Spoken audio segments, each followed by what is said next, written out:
Palmolive Soap, your beauty hope, and Luster Cream Shampoo for soft, glamorous dream girl hair bring you Our Miss Brooks, starring Eve Arden.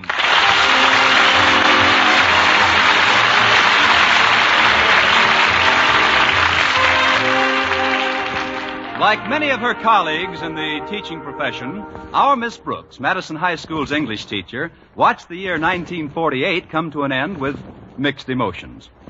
As she puts it, although the year didn't start off brilliantly or develop too sensationally, it certainly wound up in a blaze of nothing.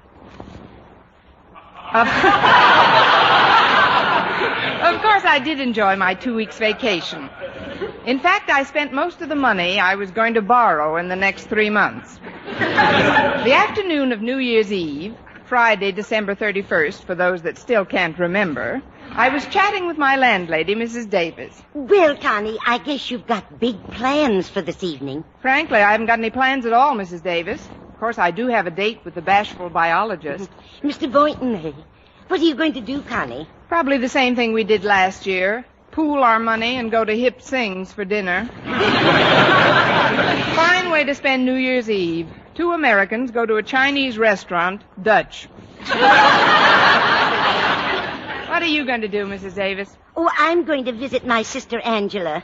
She's so absent-minded, poor thing. She'll probably be surprised to see me, although it was only last week that she invited me over. What time do you think you'll be leaving, Mrs. Davis? Leaving? For where? For your sisters. For my sister's what? For your sister's house. Oh, I'm glad you reminded me, Connie. I've been making up my New Year's resolutions, and that's the first thing on the list. I've resolved to correct Angela's absent-mindedness. Angela's absent-mindedness. What else is on the list? What list? Maybe I'd better talk to Minerva the cat for a while. We were talking about New Year's resolutions, Mrs. Davis. Oh, yes, I'm sorry I wasn't paying attention, Connie. Tell me the rest of your resolutions. Well, first of all, I was resolved not to... What resolution? We were speaking of yours, Mrs. Davis. And before you say my what, I'd like to ask you again the question I asked when we were both younger. Namely, when are you going over to your sister's house?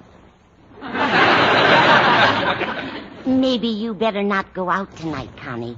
You sound very strange. It's just the way you're listening. Or are you, Mrs. Davis? Of course I'm Mrs. Davis.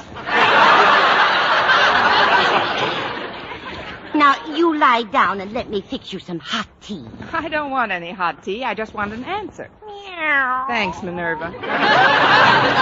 Now, about this evening, Mrs. Davis... Hello, Minerva. Want some milk, dear? Meow. I'll get you some in a minute. You were saying, Miss Brooks? This evening? Your sister's house? Yes, I'm going over there tonight. I know, Mrs. Davis. Meow. Right away, Minerva. What time, Mrs. Davis? It's, 3:45 now, but I'm always fast. Get away from those curtains, Minerva. I'll fetch your saucer right away. Keep an eye on her, will you, Angela? I'll be glad to, Connie. Come on, just hop into my lap, Mrs. Davis. Meow. There's a good dog. This is getting contagious. Oh, coming. Excuse me, Minerva. Why, it's Monsieur Monet. Come in. Merci, mademoiselle. Thank you. It's nice you remember me. Remember you? Why, Monsieur Monet, you're Madison High's favorite French teacher. For that, Miss Brooks, permit me to kiss your hand.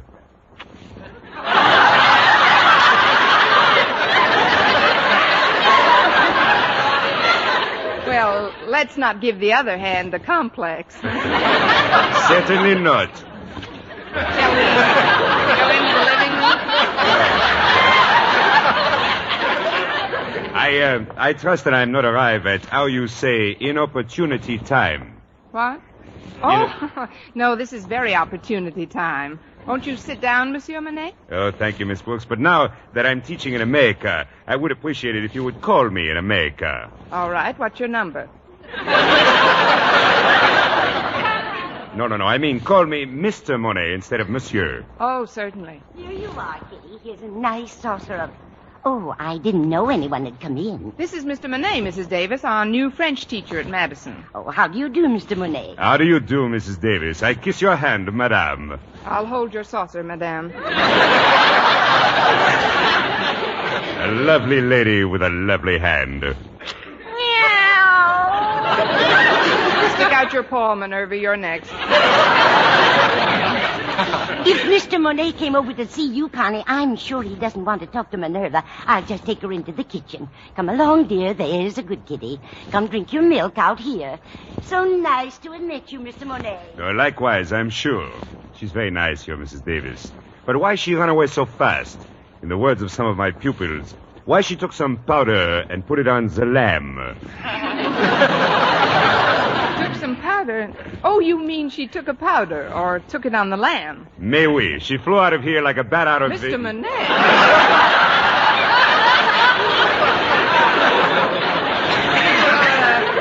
You're learning faster than you're teaching. No, Mrs. Davis was just being tactful. I guess she thought you wanted to be alone with me. Alone with you?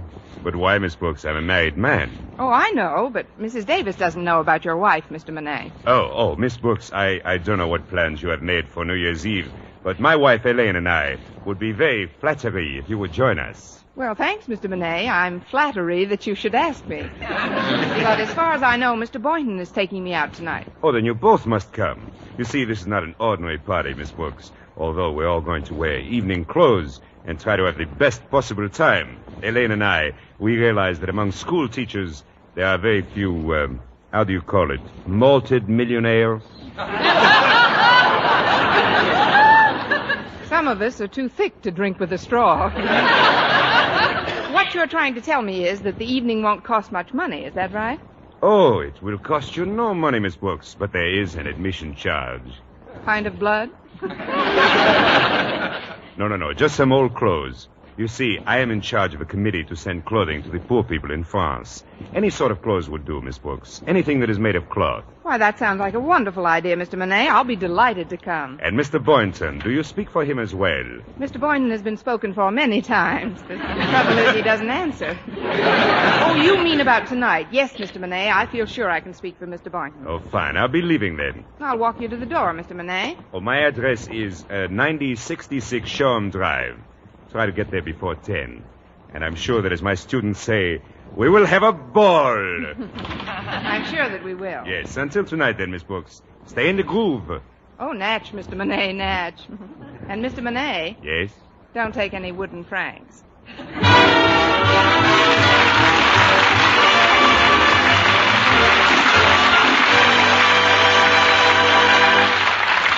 Our Miss Brooks, starring Eve Arden, will return in just a moment. But first, here is Vern Smith. Ladies, regardless of age, skin type, or previous beauty care, doctors prove you too may win a lovelier complexion with Palmolive soap. But to win this lovelier complexion, the kind men admire and women envy, you must stop improper cleansing. Instead, use Palmolive soap the way doctors advised. Remember, 36 doctors, leading skin specialists, advised 1,285 women, many with complexion problems, to use Palmolive this way. Some have dry skin, some oily, some coarse-looking. Using Palmolive soap alone, 2 out of 3 won lovelier complexions. Now, here's what the doctors advised. Wash your face with Palmolive soap, massaging for 1 minute with Palmolive soft lather. This cleansing massage brings your skin Palmolive's full beautifying effect. Rinse. Do this 3 times a day for 14 days. It's that simple. But doctors have proved this way, using nothing but Palmolive, really works.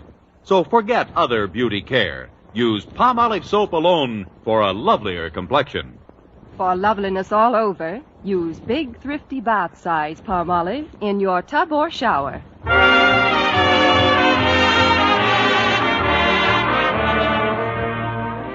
After Mr. Monet left, I tried to get Mr. Boynton on the phone to tell him about the invitation. But ours is a party line, a 4-party line to be exact, and every time I picked up the receiver, it was in use. Always careful not to lose my temper, I sat by the phone and drummed lightly on the top of the table, until my 5 fingernails were impaled in the mahogany. Then I tried it once more. As sure as my name is Lucy Schofield, that's the only way to treat men, Emma. Believe me, if I had to do it all over again, Emma, excuse me a minute, dear. I think I smell my roast burning in the kitchen. Now, that's a coincidence, Lucy. I smell my grapes burning in the living room. Hang up now. I'll call you back. So much for Emma and Lucy. I'll try it again. Oh, it worked. At least I can dial now. I hope Lucy doesn't think Emma was kidding her. Happy New Year, Daisy. Is Fred there? This isn't Daisy, and Fred isn't here. Will you please get off the line? What do you mean, get off the line? Just what I said. Get off this line. Oh, Mrs. Telephone Company, huh? Look, this happens to be a party line, and I happen to be the party using it at the moment. Oh, well, that's different. If you want me to come to a party, I'll be glad to talk to you. My name is Frank Pollock. What's yours? It doesn't matter. I only... Say, Frank. Frank, are you still there? Sure, I'm still there. That was mighty nice of you to call me, Daisy. What do I think of the way I treated you? The shameful, horrible way I treated you. Don't cry, Frank. I had it coming. No. Now, will you please hang up? Your bottle is falling out of the chandelier. Well, thanks, Daisy. You're a great girl. And tell Fred to give me a buzz when he gets in. Bye now. He's getting an early start. When a body meets a body, he's had too much ride. Mm-hmm. Hello? Hello, Mr. Boynton. This is Miss Brooks. I assume we still have a date for tonight. Tonight? Oh, this is Friday, isn't it? Yes, December 31st. 31st, eh? Yes, you know, the day we celebrate the appearance of the first enchilada north of Laredo, Texas. I know it's New Year's Eve, Miss Brooks. What are we going to do to kill a few hours together? We'll think of something, you mad, impetuous boy. As a matter of fact, that's why I called. Mr. Monet and his wife are having a little impromptu party at their house, and they've invited us. What kind of party? Well, you have to have some old clothes, and then you should... Hello? Is that you, Emma? I didn't quite understand you before. No, this is not Emma. This is your friendly, cooperative party line neighbor. Oh, the magpie. Who are you talking to? I'm talking to Nonstop Nellie, the human dial tone. Now, I've never heard. Will you please stop this filibuster and get off the line? Well, the phone company will hear about this. Are you there, Miss Brooks? Yes, Mr. Boynton. As I started to tell you, although it's a formal party, we're supposed to have some piece of apparel that we can... Happy New Year. Oh, not again. Who's that? Well, it's about time you got home, Fred. That is not Fred.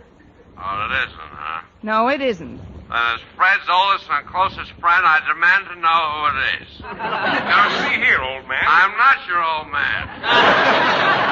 I don't even know where your old man is. I don't even know where my old man is. New Year's Eve, and I don't even know where my old man is. Oh, look, Mr. Boynton. We'd better hang up now. You can't, Daisy. You can't hang up. Not without you telling me where my old man is. Daisy. Listen, Mr. Nobody Boynton. wants to tell me where All my you have old to man do is bring some People are old cruel. clothes That's what with the you. trouble- What's that? Old I don't hardly hear you, Miss Brooks. Now put on your tux, bring But some I old thought you'd be clothes, different, and pick Daisy. me up in a couple Even of though I hours. gave you a pretty hot deal, this press come along and straighten you out. I'll see you later. Who introduced you to Fred? Tell me that. Who introduced you to Fred? You did, Frank, and I love you for it. If you don't get off this phone, I'll have you thrown out of the bar you're calling from. Bar? Oh, is that where I'm calling from? Bless you, Daisy. You helped me find my old man.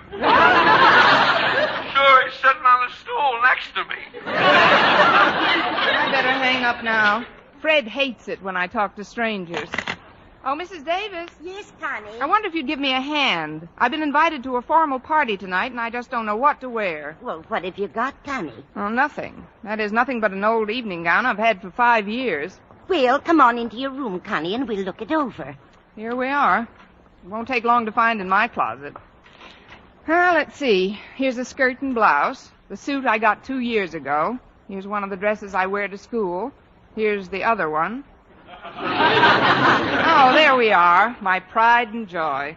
Why, that's real pretty, Connie. And look at the fringe. Silly moths, they left the best part. While I'm in here, I better find something to donate as well. Donate? Yes, the price as well. Find something to donate as well. Donate? Yes, the price of admission to the party is some old clothing. I know I've got some because I've been wearing it. Oh, dear, I forgot to tell you, Connie, but just last week when the Goodwill truck came around, they pick up old clothes, too, you know. I gave away everything of mine I could possibly spare. Well, that's all right, Mrs. Davis. You're not going to the party. I know, but I also gave away a big bundle of your stuff. You had it lying in the closet, and Mrs. Davis, that was for the cleaners. I had some of my newest clothes in that bundle. 1945 stuff. I'm sorry, dear. Maybe you can borrow some old clothes to give. Well, I guess I'll have to. I know. I'll go over to the Conklins. He's got one suit I know could use an ocean voyage. Coming.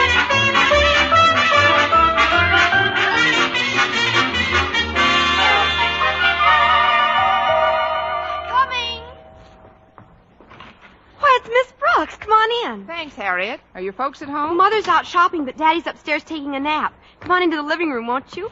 Walter Denton and I were just playing Pass It. Look who's here, Walter. Well, if it isn't my favorite English teacher. Sit down, Miss Brooks. Harriet and I were just playing Pass It. So she told me. What's Pass It? Well, it's a game we read about. Lots of high school kids play it. All you do is take a piece of Kleenex and hold it to your nose by sniffing. And then with both hands behind your back, you pass it down a long line of kids by sniffing it away from your neighbor. Oh. Sounds fascinating. But where's the long line of kids? Oh, it's just as much fun with the two of us. More.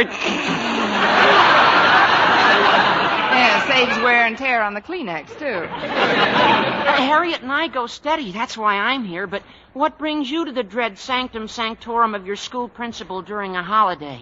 Please, Walter.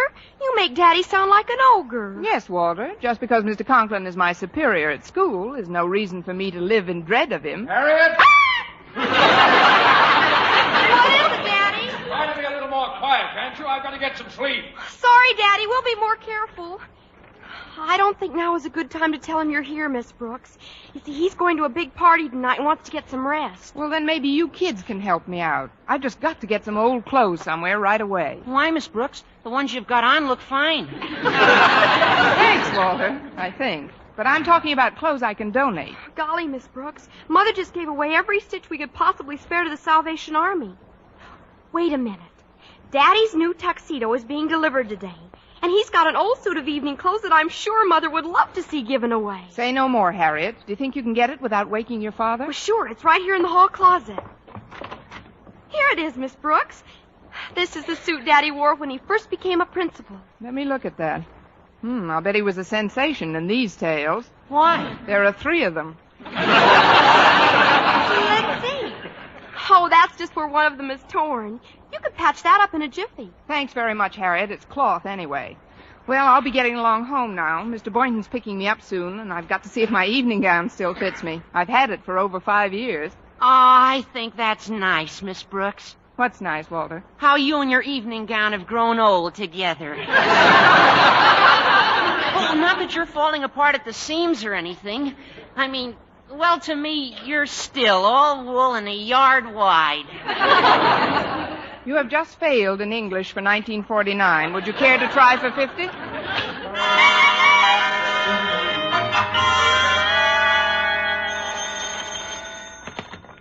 Hello? Hello, Mr. Conklin? Yes, who's this? This is Kane from Kane's Classy Cut Clothes with 4 Ks. Oh, yes. Where's my tuxedo, Kane? You promised it to me by 5 o'clock, and it's 10 of now. Oh, that's what I'm calling about, Mr. Conklin. I can't get the suit to you by 5 o'clock. You can't? Well, then when will it get here? Next Tuesday. Next Tuesday? But I've got a very important party to attend tonight. Now, please, Mr. Conklin, don't yell at me. What? Yell at the lapel makers union. They went out on strike yesterday. But isn't there something you can do? Somebody who can fix Now, this? calm yourself, Mr. Conklin. Even if I gave the suit to another shop to be finished, it wouldn't do any good. The buttonhole boys went out in sympathy. But how could you? Well, why do you? When did this? Now, how take were it you easy, able? Mr. Conklin. When my Take it easy. There was My nothing- blood pressure is just as high as yours. So let's be good to ourselves and exercise some control. Control? But how can I? What will I? Even if I Now, have. there's no use in reason both of us aggravating. Goodbye, Mr. Conklin. Happy New Year. Harriet! Yes, Daddy, we're here in the living room. Harriet, I've had a great disappointment. My tuxedo. Oh, hello, Denton. Hi, Mr. Conklin. We're playing Pass It. Want to sniff this Kleenex off my nose onto your nose? I can think of nothing more loathsome to do. Harriet, you know where your mother put my old suit of evening clothes? Your old suit, Daddy? Yes, I've got to wear it tonight. Oh, but that old evening suit isn't any good, Mr. Conklin. It would make you look like a head waiter in a cabaret. A head waiter in that happens to be one of the finest dress Please, suits. Daddy. I gave it to Miss Brooks just a little while ago. She and Mr. Boynton are going to a party where you have to bring some old clothes to get in. What? That does it! Not only do my teachers openly flaunt my wishes about fraternizing, but they take my evening clothes along with them. Children, do you know what I'm going to do? No, we don't. But I know one thing. If I was Miss Brooks, I'd hop in bed and pull the covers up over my head.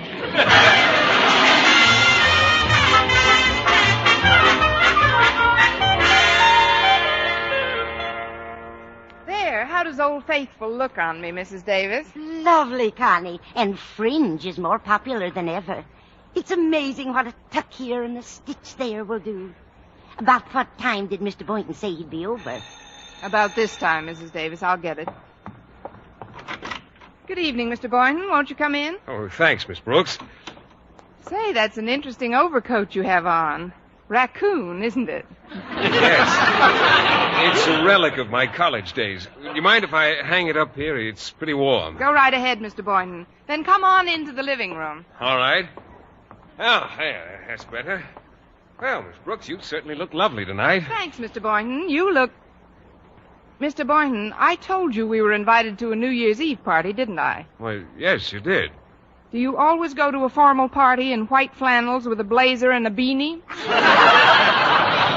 Formal, but you said you had to have some old clothes to get in. Some odd piece of wearing apparel is what you told me. Oh, great. I hope your sneakers are vulcanized. I don't understand, Miss Brooks. Just what kind of a party is this? It's a formal party, Mr. Boynton, but the price of admission is some old clothes to be shipped abroad. Oh, well, I don't know. I don't usually go to parties on New Year's Eve. You don't?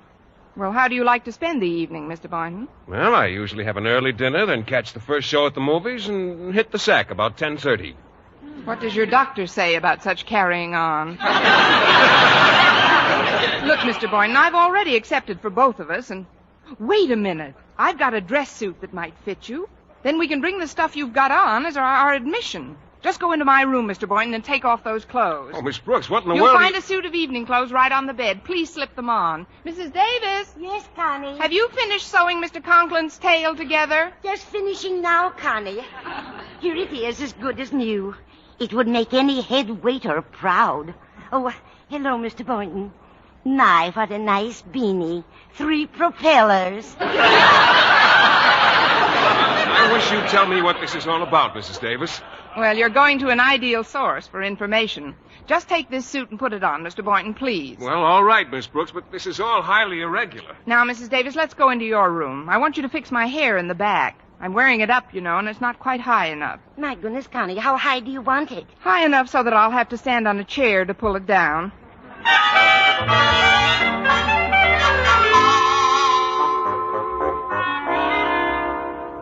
Well, it doesn't fit too badly, I get... Miss Brooks, I've got the suit on. That's fine. I'll just be a few minutes. Oh, would you answer that, please, Mr. Boynton? Mrs. Davis is still rummaging in my scalp. All right.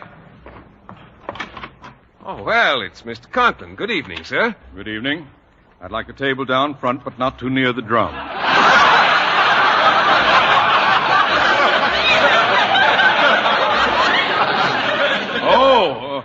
Oh, it's you, Boynton. Yes, sir. Won't you come in? No, I won't come in. Boynton, how did you... When did you... Who gave you... If it What are was you New doing? Year's Eve, I'd swear that Mr. Conklin had come by.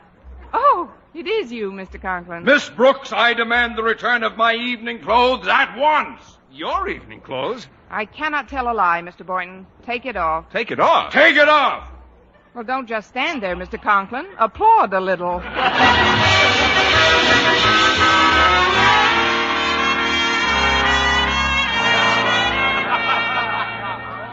Get ready, everyone. It's 12 o'clock. Turn up the radio.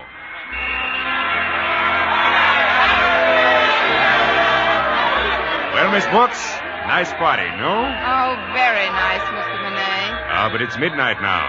The band is playing Auld Lang Syne, and everyone should be kissing someone. Where's your Mr. Boynton? Oh, haven't you heard, Mr. Monet? He hit the sack at 10:30.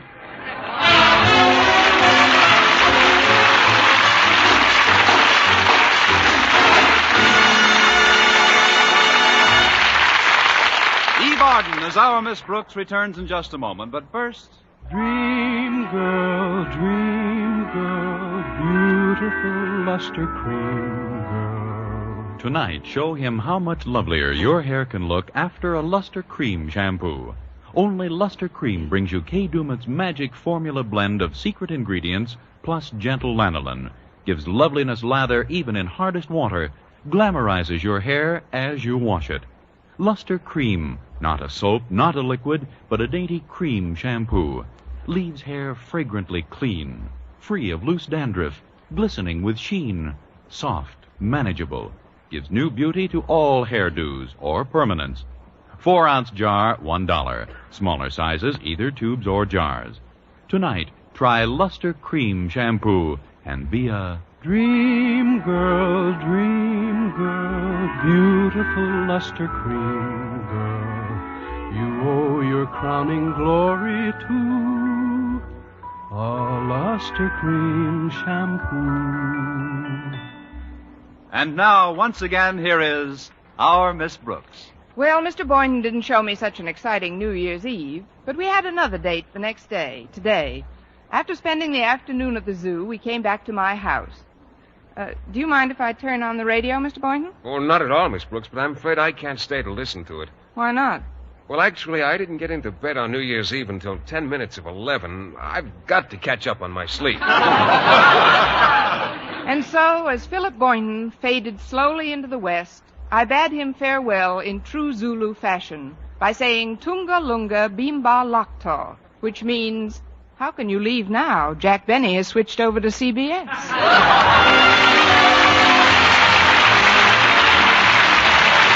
Next week, tune into another Our Miss Brooks show brought to you by Palmolive Soap, your beauty hope, and Luster Cream Shampoo for soft, glamorous dream girl hair. Our Miss Brooks, starring Eve Arden, is produced by Larry Burns, written and directed by Al Lewis, with music by Wilbur Hatch.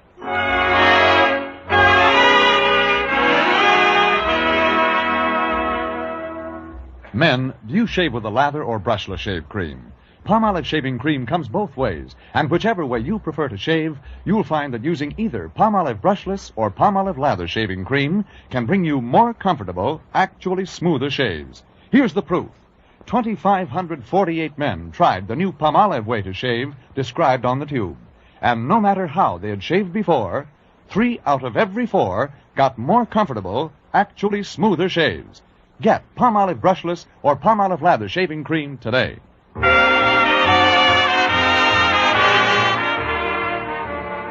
For mystery liberally sprinkled with laughs, listen to Mr. and Mrs. North, the exciting, fun-packed adventures of an amateur detective and his beautiful wife.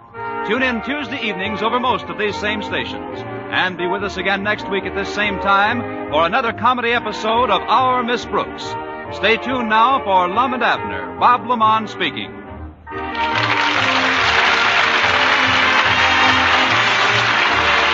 This is CBS, the Columbia Broadcasting System.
who teaches English at Madison High School, enjoyed her vacation during the holidays just as much as any other teacher.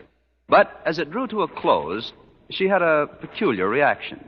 Although I felt that my vacation had done me a lot of good, now that it was over, I was keyed up and enthusiastic, simply raring to go.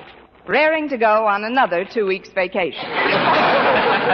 Meanwhile, I went about the business of getting used to working again and spent the past week noticing conditions which hadn't seemed so deplorable during the hustle and bustle of holiday time at the school. I was telling my landlady, Mrs. Davis, about them while we were having breakfast Friday morning. Let me pour you a cup of this coffee, Connie. It's Rio de Janeiro style. I just got the recipe. Rio de Janeiro style? Yes. I mashed up a few Brazil nuts and mixed them with the coffee ground. That's one reason why the blonde hair of a Brazilian is so outstanding. But, Mrs. Davis, very few Brazilians have blonde hair. That's another reason it's so outstanding. But I'm afraid I've interrupted something you started to say to me, Connie. Oh, it wasn't very important. I had just said that I really shouldn't do that. It's a habit I picked up from my brother Victor. He's terribly absent-minded. I thought your sister Angela was the absent-minded one in the family. Angela? Yes, that's what you told me. What did I tell you? That she was very absent-minded. Who? Your brother Victor. Now, how did you know that? You never even met Victor. But he is confused sometimes, poor dear. Why, you could be talking about something to Victor and he'd seem as interested as could be in the conversation. But then if you just looked away for a moment, it could be right in the middle of a sentence that... Yes, Mrs. Davis? Mrs. Davis? Yoo-hoo, Mrs. Davis! Oh, good morning, Connie. I was just looking for the cat out in the kitchen. She hadn't touched her milk. What do you hear from Victor? Victor? Oh, my brother. Oh, he's fine, thank you, dear. He calls me quite regularly. My sister Angela's the one that worries me. She's the absent-minded member of the family.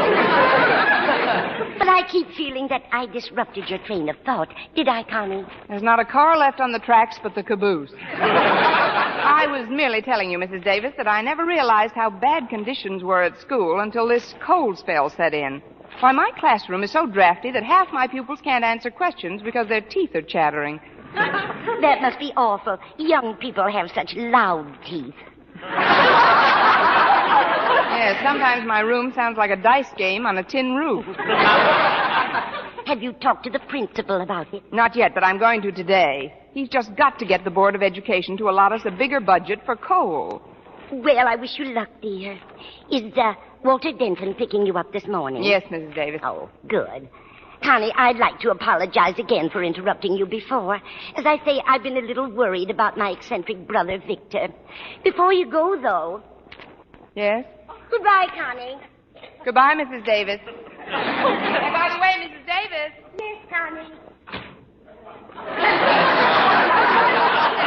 Yes, Connie, Why, she's gone. Poor thing. She's been under a terrible strain lately.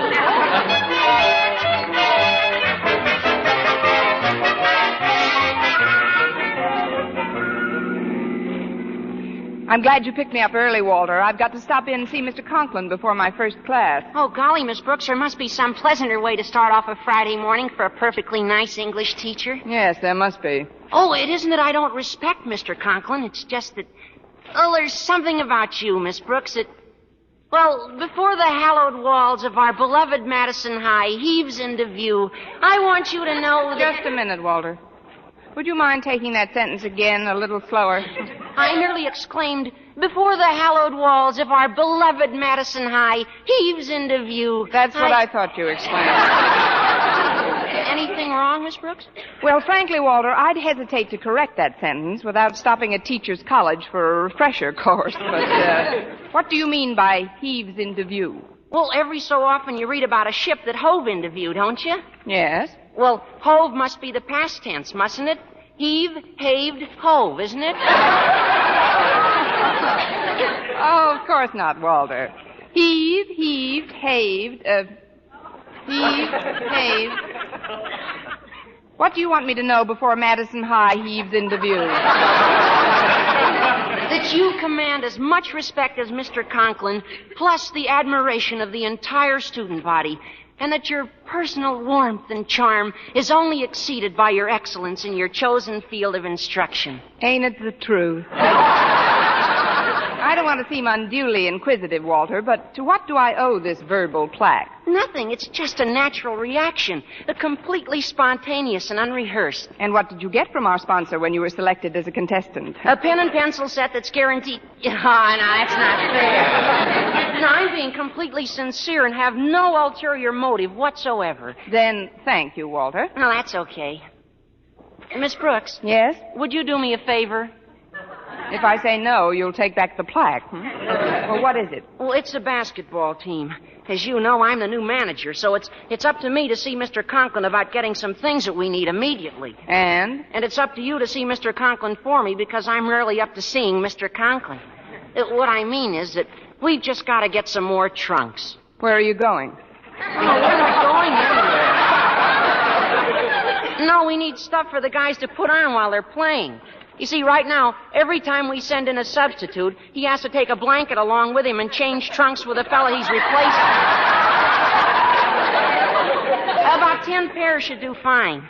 10 pairs? Why don't you just get a larger blanket? Oh, no, this is serious, Miss Brooks. Oh, another thing you've got to talk to Mr. Conklin about for me is the temperature in the gym. It's so cold in there, a good humor man has to referee the game. Of course, I'm exaggerating, Miss Brooks. I know, Walter, but, A, just what do you want me to ask Mr. Conklin? And B, why should it be me instead of you? Well, A, to requisition $100 worth of equipment for the basketball team from the school board, and B, because you're older and carry more weight. And C, if we were driving in my car, you'd be walking by now. Oh, you don't understand, Miss Brooks. I'm not trying to shirk my duties, but... Well, this is a legitimate beef. Let me put it this way. In the stockyards, when they want the sheep to run a certain way, they don't send a little lamb out to guide them. They send an old goat.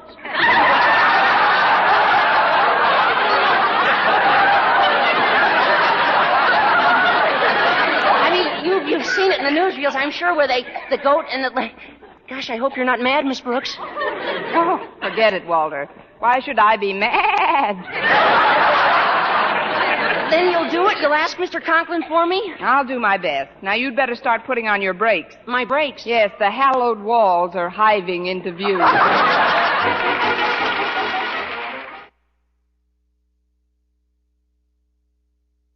Ladies, regardless of age, skin type, or previous beauty care, doctors prove you, too, may win a lovelier complexion with Palmolive soap. But to win this lovelier complexion, the kind men admire and women envy, you must stop improper cleansing.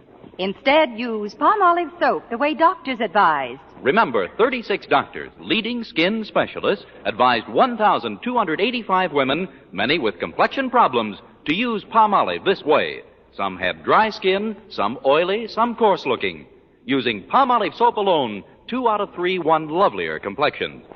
Now, here's what the doctors advised. Wash your face with Palmolive soap. Massaging for 1 minute with Palmolive's soft lather. This cleansing massage brings your skin Palmolive's full beautifying effect. Rinse. Do this 3 times a day for 14 days. It's that simple. But doctors have proved this way, using nothing but Palmolive, really works. So forget other beauty care. Use Palmolive soap alone for a lovelier complexion. For loveliness all over, use big, thrifty bath-size Palmolive in your tub or shower.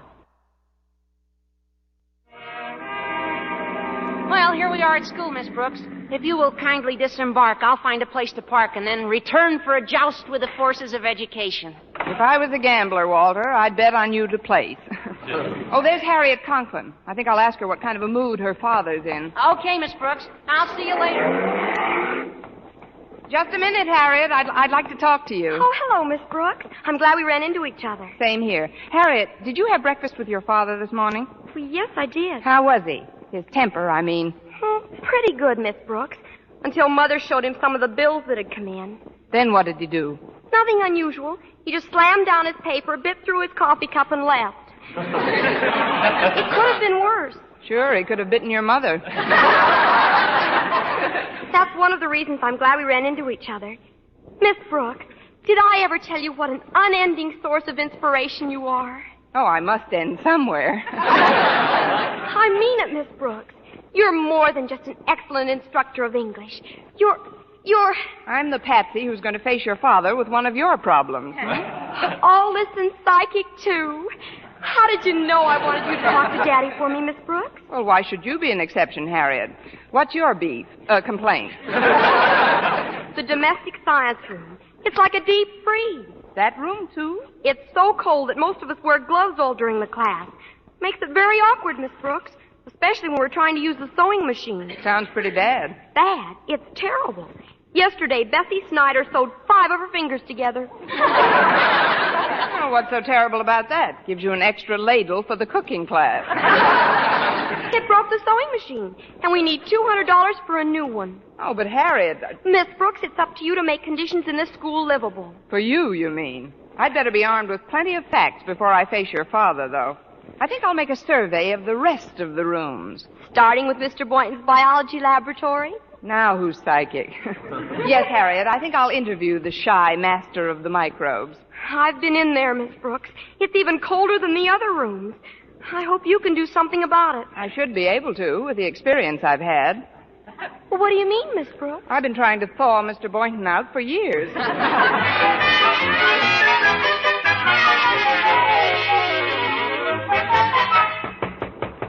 Come in. Hello, Mr. Boynton. Oh, it's you, Miss Brooks. How do you feel this morning? Cold, thanks, especially in here. Where do you hang your sides of beef, Mr. Boynton? Oh, this kind of silly at that. I was going to ask Mr. Conklin about the heating situation, but now that you're here, I wonder if you would... Naturally. You better slip this coat on. Even your voice is shivery. No, this outfit I'm wearing is fairly warm. I've got 4 sweaters on, you know. Really? Where? Let's not get racy, Mr. Boynton. Sorry, Miss Brooks. I didn't mean anything personal. You never do. Well, the situation is pretty bad. Now, take my prize frog, McDougal, for instance. He's had a sore throat for weeks, and now with this cold spell, I'm afraid he's developing sinus trouble. Oh, here's his cage right here. Hello, Mac. How do you feel? Gesundheit. Have a Kleenex, Mac. You're welcome. It's no wonder he's sick. Look at the tank he's in. No provisions for heating or water at all. This morning, his breakfast was frozen 2 inches from his nose. By the time he did eat, he had indigestion. That's really awful, Mr. Boynton. This equipment is pretty obsolete. What's this bowl here? Oh, these must be some new fish. What's the name of these pretty blue ones, Mr. Boynton? Goldfish. They're just cold. They could slap their fins together. Oh, look at these cute little guinea pigs. Now, they're what I call sensible animals. Look how they huddle together for warmth in their cage. You know, Mr. Boynton, you and I could keep kind of warm that way, too. Oh, no, we couldn't, Miss Brooks. We could never fit into a cage that size. Well, no, but it would be fun trying to. Look, Mr. Boynton, about what do you estimate it would cost for new equipment for this lab? Oh, a couple of $100, roughly. $150 if you smooth it out. That's a sort of a joke, Miss Brooks. First I said roughly, and then $150 if you smooth it out. Oh. That's a Lulu. I know another one, but I wish you'd stop me if you've heard it. It's about this group of people. I've heard it. You have? The one about the group of people who are all discussing something in a very animated manner, and suddenly they stop, and this one fellow says, "Is anybody eating a lifesaver?" And somebody else says, "Why?" And the first chap says, "Because there's a hole in the conversation." Is that the one you've heard? No, I heard a different one. Tell yours. Well, it's about... I just did tell it, Miss Brooks. Oh, so you did, Mr. Boynton, and a little beauty it was, too. But I better get ready for my first class now. I'll see Mr. Conklin at the beginning of lunch period. Well, it's awfully nice of you to do this, Miss Brooks. Will you have lunch with me afterwards? Oh, I'd love to, Mr. Boynton. And, Miss Brooks, Please don't even bring your purse with you. It only embarrasses me when you try to pay your own check in the cafeteria. All right, Mr. Boynton. I'll leave my bag in my desk. Fine. When I see you to your room, I can pick up what you owe me. That's a good one, too. What am I laughing at? He's not kidding.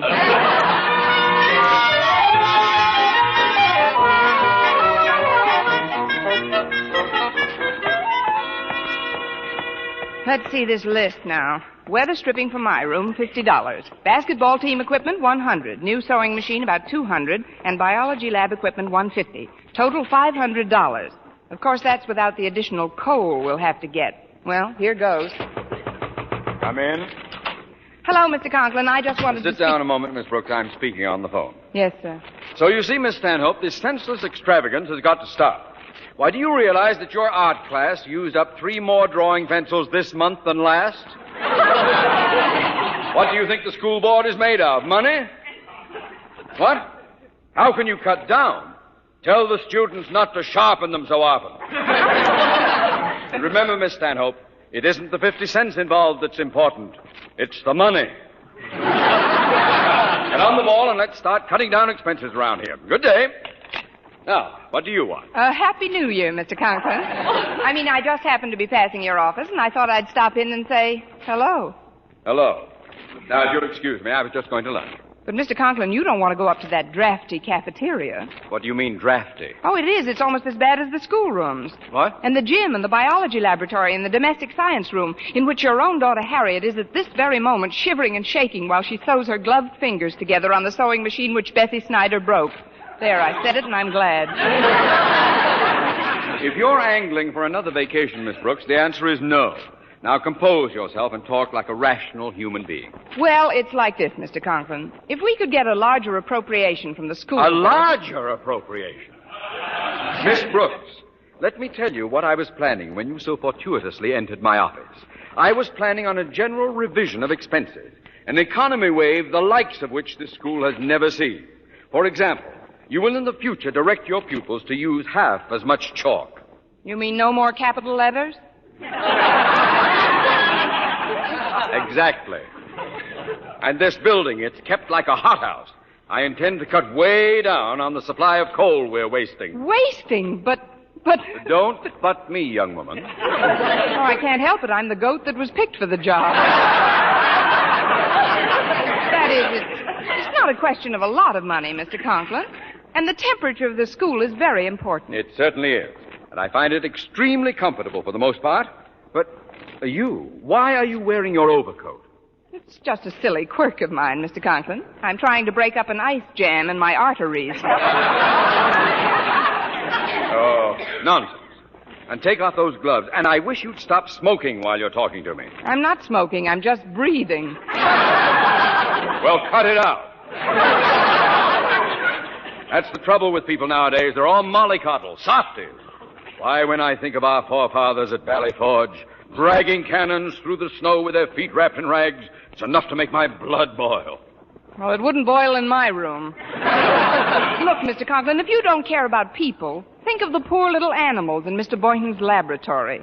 What's wrong with them? The white mice can't run around on the treadmill without snowshoes. McDougal doesn't know whether to croak, sneeze, or hiccup. So he does all 3, and it's pretty depressing.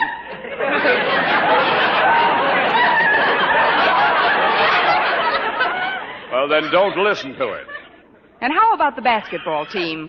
Walter Denton says that every time one of his substitutes goes into a game, he has to hide behind a trunk while they're changing blankets.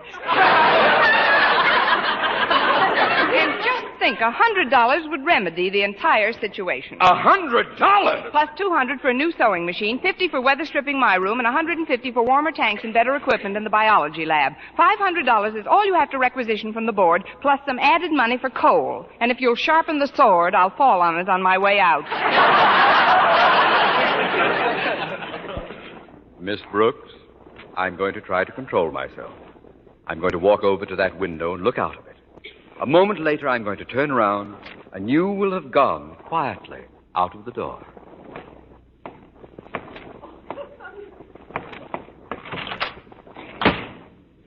That's better. $500 indeed. plus coal. Get out!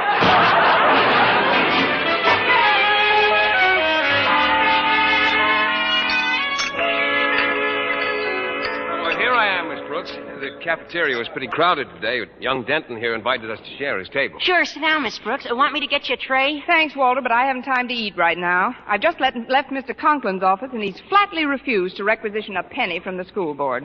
But the temperature, my animals, McDougal's toes are frostbitten now. And how about my basketball team? We got a very important home game on tomorrow night, and that gym is just icy. Oh, we gotta do something, Miss Brooks. We just gotta get some more coal into this building. Well, maybe we could start an airlift. No, I guess not. Wait a minute. The only way to make Mr. Conklin see the necessity of improving the coal situation is to pretend we're all coming down with colds. You mean go into his office sneezing and coughing and all? Exactly. He won't dare face a school board investigation if he thinks an epidemic is starting. Besides, I happen to know he's quite a hypochondriac when it comes to contagious germs.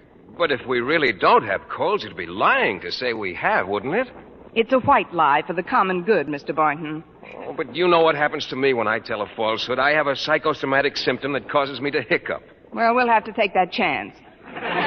Think of McDougal, Mr. Boynton, and those blue goldfish swimming around depending on you to do something. I'll do it, Miss Brooks. I'll be darned if I don't. Oh, I beg your pardon. Oh, forget it, Mr. Boynton. In a crisis like this, even I resort to profanity. Oh, fudge.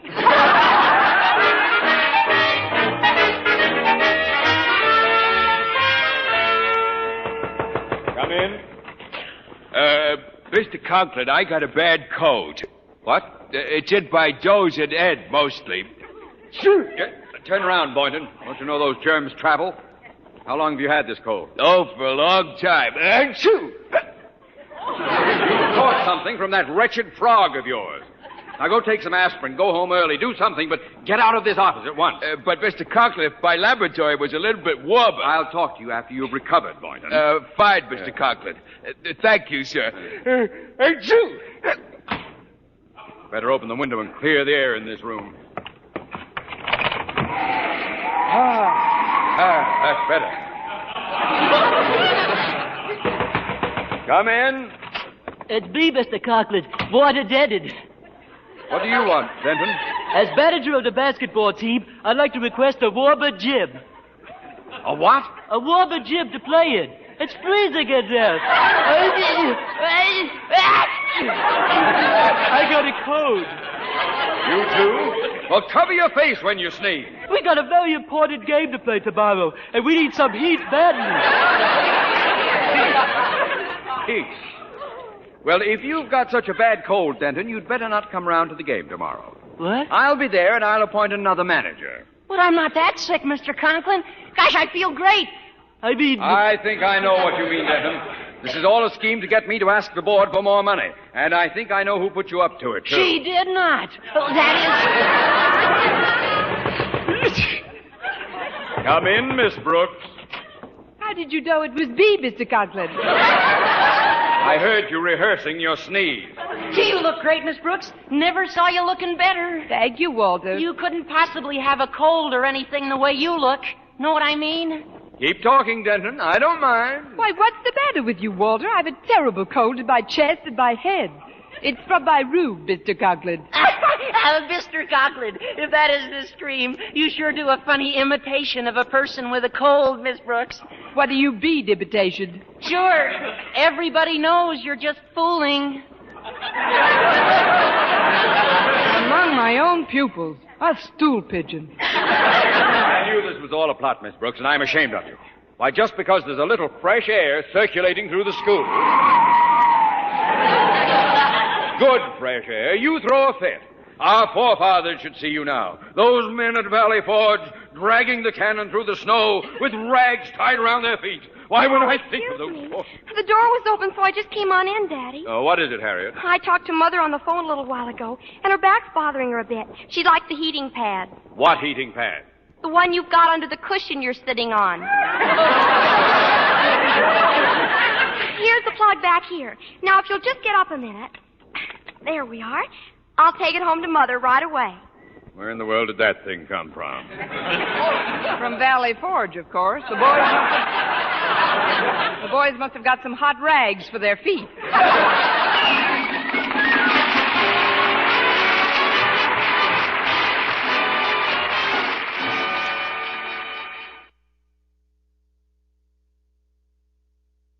Well, Mr. Conklin recommended the necessary expenditures to the school board and personally ordered some coal immediately. I thought it was a very sportsmanlike and unselfish gesture, and I started to tell him so when I met him in the hall. Mr. Conklin, I think it was very nice of you to tackle this problem so promptly. Thanks, Miss Brooks. But I wasn't prompt enough. I'm getting pneumonia.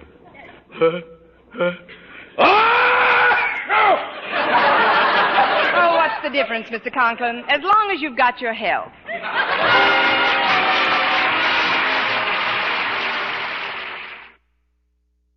Here is Our Miss Brooks, starring Eve Arden.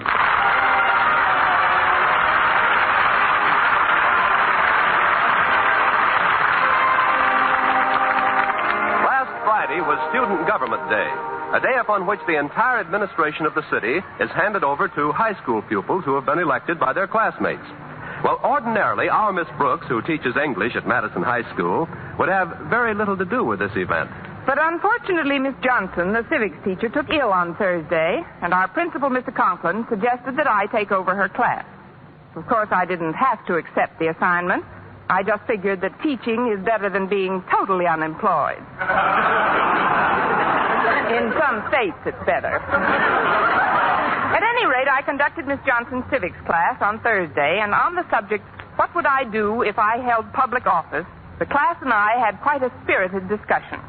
And in view of later developments, I'm sorry I didn't listen. But Friday morning finally rolled around, and the entire student body and faculty gathered in the assembly hall to hear Mr. Conklin officially proclaim it Student Government Day. Mr. Boynton, my bashful biologist, was sitting in the front row, and accidentally, with the aid of two bloodhounds, I found myself sitting right next to him. Oh, hello, Miss Brooks. Why, Mr. Boynton, this is a surprise. To you, anyway. I didn't see you sit down. I believe I left my notebook on that seat. It's just some lecture notes on the North American porcupine. Oh, sorry, Mr. Boynton. I didn't even notice it. He must have pulled in his quills. Here you are. Oh, thanks. I'll just hold it in my lap. Why don't we let the notebook have the seat and you could hold... No, not in school like that. You know, Miss Brooks, something just occurred to me. We're always sitting next to each other in assembly. Fate seems to be throwing us together. Compared to my throwing, fate is a sandlot pitcher. But perhaps you're right, Mr. Boynton. Maybe we should give fate a helping hand. I'm free for lunch today. How about you? Or would you rather ask me? Or am I being too subtle? Oh, darn that bell. I'll have to get him in the next round. Students, faculty members, and honored guests. First of all, as your principal, I would like to announce that because this is Student Government Day, school will be suspended. Please, please, please. I sympathize with your disappointment. As you know, Student Government Day has been tried successfully in many other communities. And I have always been ready to experiment in any progressive plan to foster good citizenship. That is why you see before you on this platform our honored guest, Mayor Remsen. Now, Mayor Remsen, would you care to say a few words? Of course not. He only brought those 9 pages along to put his gum in. Thank you, Mr. Conklin, for your generous introduction. As I look out upon this ocean of young, eager, intelligent faces, a tide of emotion swells up in me. I'm getting a little seasick myself. And as I think of the glorious future which this community can look forward to at the hands of these youths, I am deeply touched. I have always been well informed on the affairs of young people. He ought to be. He's kissed so many babies you can't see his tie for the pablum. And so it is with considerable pride that I now inaugurate for the first time in this community Student Government Day. Therefore, without further ado, it is my pleasure to introduce to you your duly elected mayor, Miss Harriet Conklin. You may applaud now. Thank you. My constituents, friends, and Mayor Rimson, I intend to show this community something new and different by making my term of office a clean and honest administration. Well, now, We will not tolerate graft and corruption. we know. Thank you, Harriet Conklin. As Miss Brooks said in our civics class yesterday, the racketeers must go, no matter what politician is protecting them. Oh, that Miss Brooks certainly is a card. That will be all, Harriet. Did you really say that in civics class? I don't know. I wasn't listening. Mayor Rimson, allow me to apologize for my daughter's enthusiasm. She was obviously referring to the aims of city governments in general, without realizing that those aims have already been attained in our community. Gosh.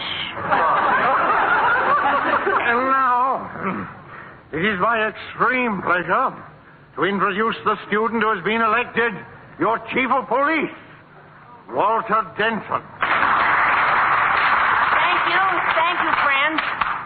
As your incumbent police chief, I cannot re-emphasize too forcefully the remarks Miss Brooks made in civics class yesterday. To wit, every crook and grafter who has been mulcting the city treasury of funds has got... Thank you, Chief of Police Walter Denton. I haven't finished my speech. Oh, yes, you have, Denton. But Mr. Conklin, as Miss Brooks said just yesterday... This is not a symposium on the memoirs of Miss Brooks. Or maybe it is. Miss Brooks, you here? No, I couldn't make it today. What's that? Oh, there you are. Before we go any further, isn't there something you'd like to say? Yes, sir. Is there a doctor in the house?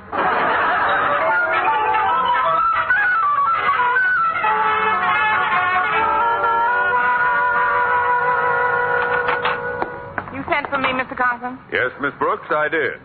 In spite of my abject apologies, Mayor Rimson left here in a very ugly mood. Now, Miss Brooks, just what happened in civics class yesterday? Well, we had an open discussion, and somebody opened it wider than I realized. But we only discussed corrupt city administrations in general, Mr. Conklin. We made no specific mention of Mayor Rimson's corrupt administration. Never mind what you mean. Thanks to you, we've got a band of young malcontents on our hands.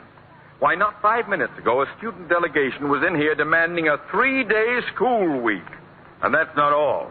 They also informed me that they would like a 4-hour day, starting from the moment they leave home till the moment they arrive back there. And portal to portal. Next thing you know, they'll be wanting time and a half for leaving the room. There's no telling how far this thing can go. They've got the whip hand. They're in public office today. Student Government Day indeed. Whoever thought up that crack-brained idea ought to have his head examined. Bend over, Mr. Conklin. What? It was your idea. Oh, well, don't change the subject. There's no telling As I was saying, there's no telling what that student reform party is capable of doing. Miss Brooks, it's up to you to see that they stay out of mischief. But, Mr. Conklin, you said this was a holiday, and I've got a very important lunch date to make. Well, I'm sorry, Miss Brooks. You've got to chaperone those students. But, Mr. Conklin... Dismissed, But, Miss Brooks. I said fall out. On the double. Aye, aye, sir. Fine way to spend a holiday, chaperoning a bunch of... What am I running about? I'm halfway down the hall. Oh, that's funny. I stopped right outside Mr. Boynton's biology lab. Well, I might as well go in now that I'm here. Oh, hello, Miss Brooks. Well, say, I hope Mr. Conklin wasn't too severe with you. Not at all, Mr. Boynton. How are you at setting bones? And speaking of lunch, which you weren't, the date we almost had, but didn't quite because you didn't get around to asking me, and which I was going to talk you into, but which I would have had to cancel because Mr. Conklin wants me to chaperone the students who are acting as government officials today. Oh, just a minute, Miss Brooks. I can't quite follow you. Me either, Mr. Boynton. I suppose I'm trying to apologize for standing you up. When? Today. You were supposed to have lunch with me today? How nice of you to ask me. Shall we say those front steps in 15 minutes? Oh, but... I just want to powder my nose and fix up a bit. But you said something about chaperoning the... Oh, that can wait till after lunch. See you in a little while, Mr. Boynton. I wonder if I'm playing too hard to get. Now, if I can just avoid Her Honor the Mayor and Walter Denton. Well, Walter, there's Miss Brooks. Hiya, Miss Brooks. We've been looking for you. I've been lurking from you, too. Miss Brooks, as mayor of this community, I feel that I have you to thank for many of my high ideals. Me too, Miss Brooks. When you stood up in civics class yesterday with a kind of glowing, luminous light emanating from your skull and your chalk poised in front of the blackboard, you know who you reminded me of? Joan of Arc at the Battle of the Erasers. Look, kids, I promised Mr. Conklin I'd chaperone you today, but I have Miss Brooks. We're really going to clean up this town. You've no idea what's going on in this town, Miss Brooks. If you'll just stick with us, we'll show you graft and corruption, infamy and greed. I'd rather have Mr. Boynton show me spaghetti and meatballs. Now, if you'll just keep quiet about it, I'll meet Mr. Boynton for lunch. Lunch? But what about the ideas of decent, honest government that you had yesterday? Yeah, and don't you want to be in it to kill? Who are we killing? I'm afraid we'll have to take an executive action, Walter. Right. Miss Brooks, I assume you still believe in obedience to duly elected authority? Of course I do, Walter. Then, as chief of police, I hereby appoint you deputy sheriff. For the rest of the day, Miss Brooks, you'll take orders from me. But, Walter... Silence? Oui, mon capitaine. Here, with this badge, I hereby make you a deputy sheriff. Look, Walter, to you I'm a deputy sheriff, and to Harriet I'm a deputy sheriff. But to a deputy sheriff, am I a deputy sheriff? You'd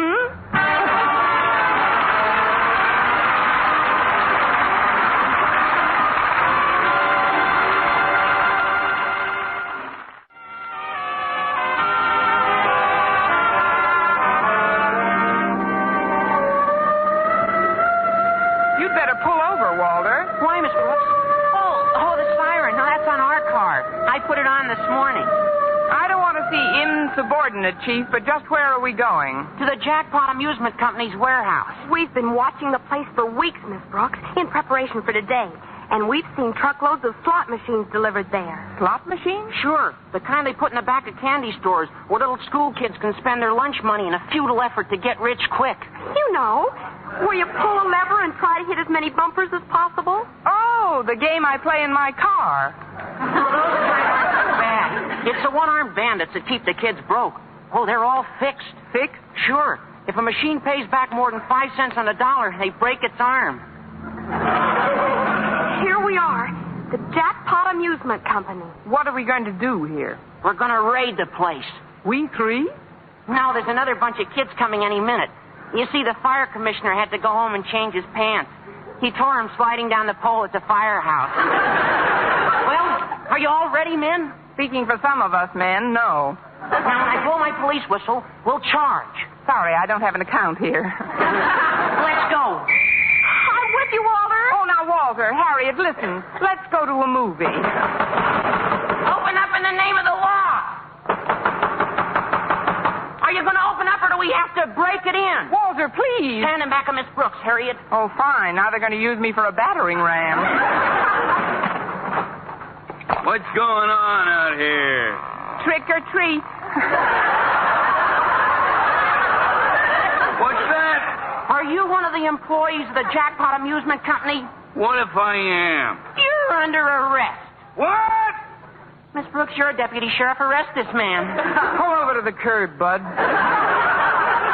Look, lady, I'm a busy man. Why don't you just take your kids over to the playground and shove them down a sharp slide? Now beat it. Oh, resisting arrest, eh?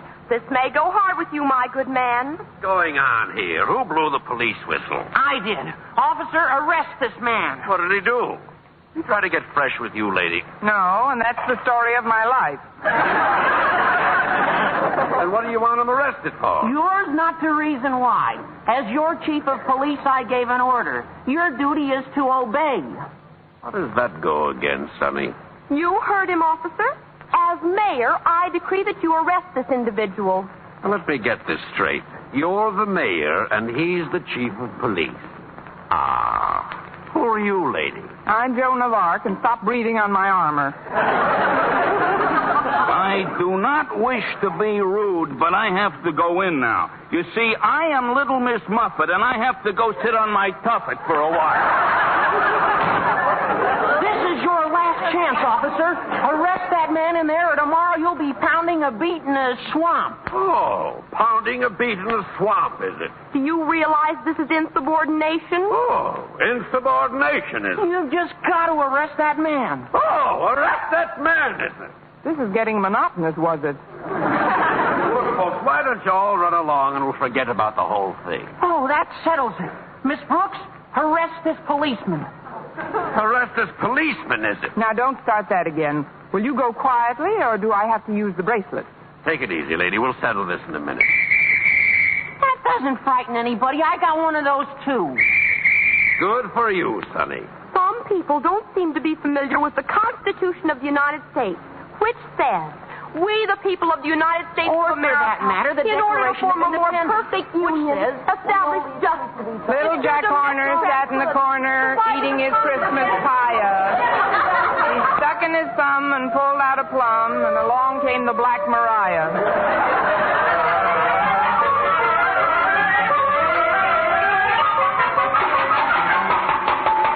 Guard! Oh, guard! That's no use, Miss Brooks. He won't even listen to us. Let me call him. After all, I'm still mayor. Fine mayor. She's been in office 6 hours and the whole administration's up the river. As much your fault as mine. You and your police whistle. Now, don't start bickering, children. Maybe if we behave ourselves, they'll make us trustees. Hello out there. Oh, guard. Jailer. Turnkey. Shut up! My, what ill-bred screws.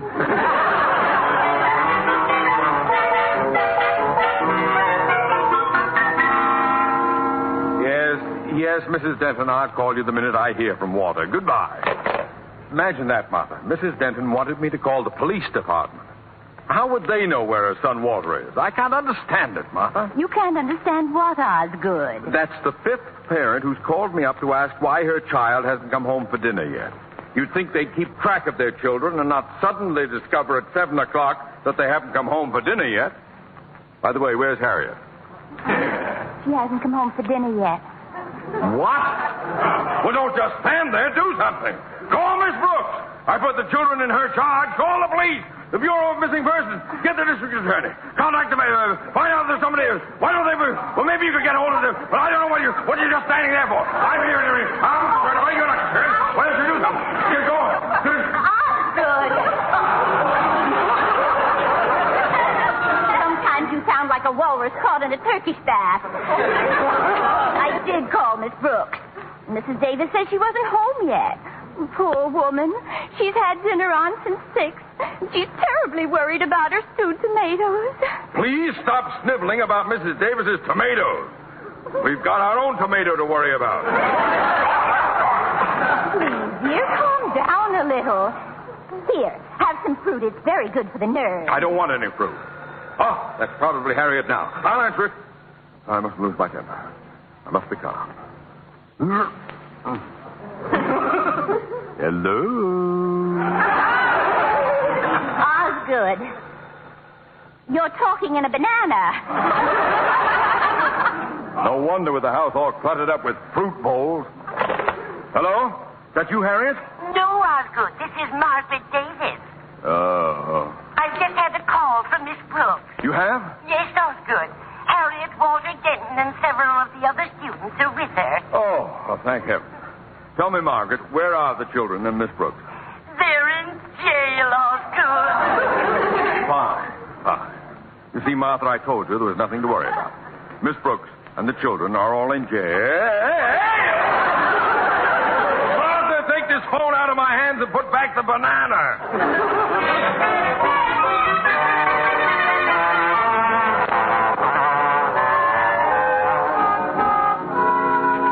Here are the prisoners, young fella. You may talk with them, but don't try to pass anything through the bars. Oh, thank you. Where's Mr. Boynton? Hi, Mr. Boynton. We've been framed. About that luncheon date, I don't think I can make it.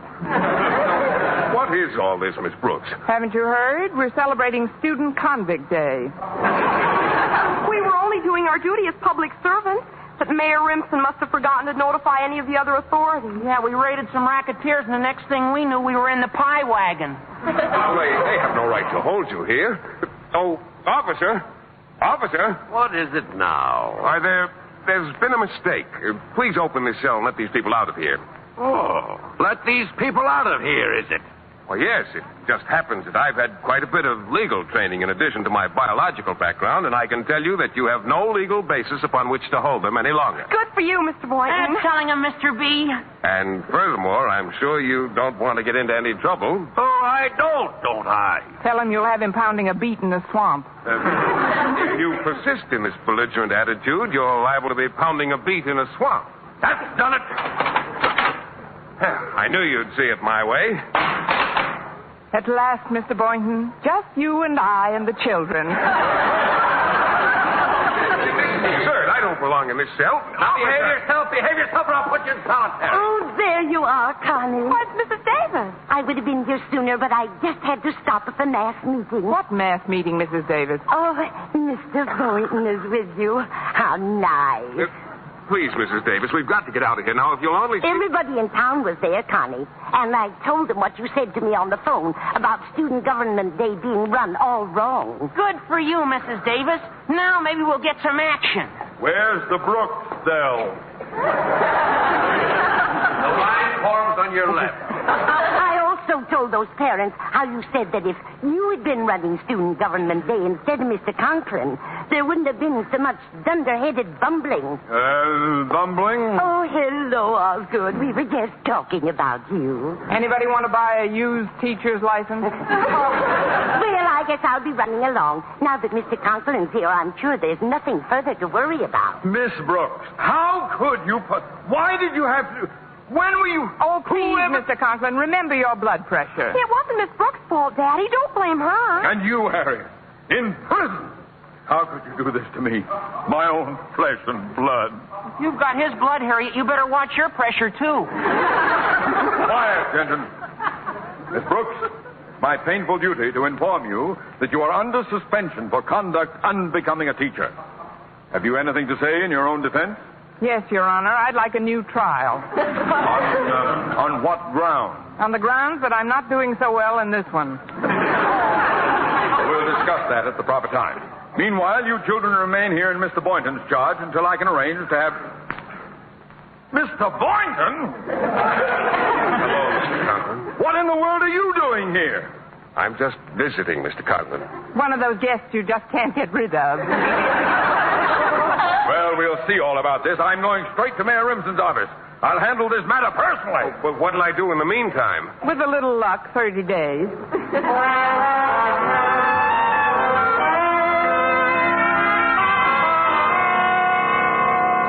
Well, you've done a lot for me, H.J., but I can't understand why we're dumping this slot machine deal.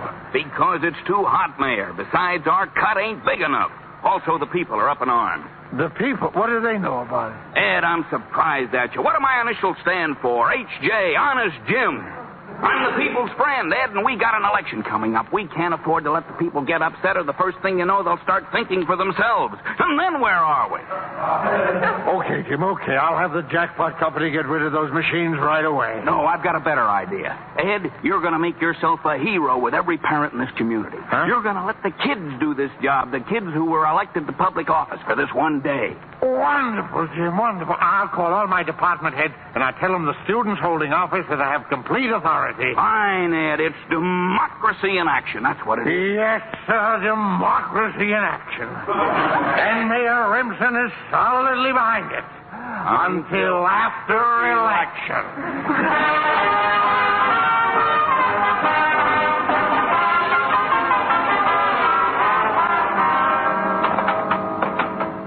Which one of you is Mayor Harriet Conklin? I am. Step out, please. Now, which one of you is Chief of Police Denton? Oh, that's me. Come on out. I've had orders to release the both of you.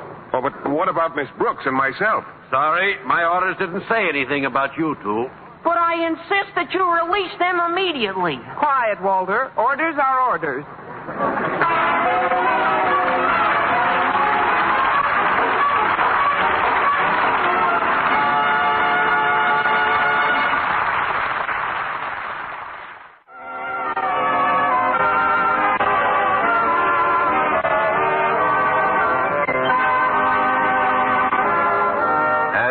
once again, here is our Miss Brooks. Well, in spite of everything, Walter and Harriet got us out of jail promptly. And that wasn't the only thing Student Government Day accomplished. The racketeers left town almost immediately. In fact, the very next day, Walter took me out to the Jackpot warehouse for a last look at the place. Pretty deserted now, isn't it? Yes, it is, Walter. Let's go in and see if they've cleaned out the slot machine. I'm going to look around in back, Miss Brooks. Go ahead, Walter. Hey, here's one of those nickel machines. What a racket. Naturally, 2 lemons and an anchovy. If I've said it once, I've said it 1,000 times. Crime does not pay.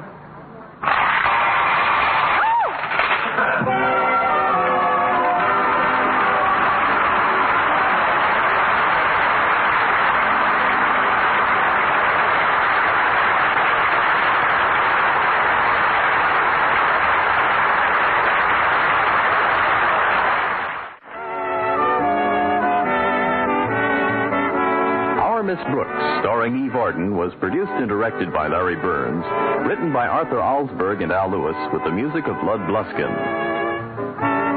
Mr. Conklin was played by Gail Gordon. This program came to you from the Frankfurt studios of the American Forces Network Europe and was prepared for rebroadcast over this network by specialist Ed Barron.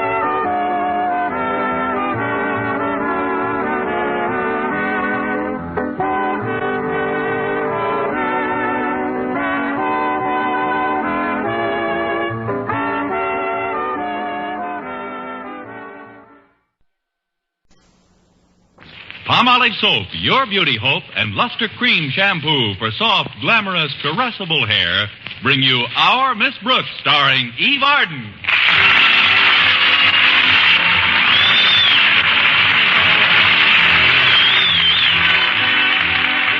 Our Miss Brooks, who teaches English at Madison High School, has always hoped that someday she would head her department. But with Mrs. Emma Finch holding down the job for the past 5 years, it didn't look like Connie Brooks would ever get a crack at it until last week. It was right before the final exams that Mr. Conklin, our principal, told me Mrs. Finch was not only retiring from the position, but actually leaving the school. When I asked him why, he blushed and replied, because it's best for all concerned.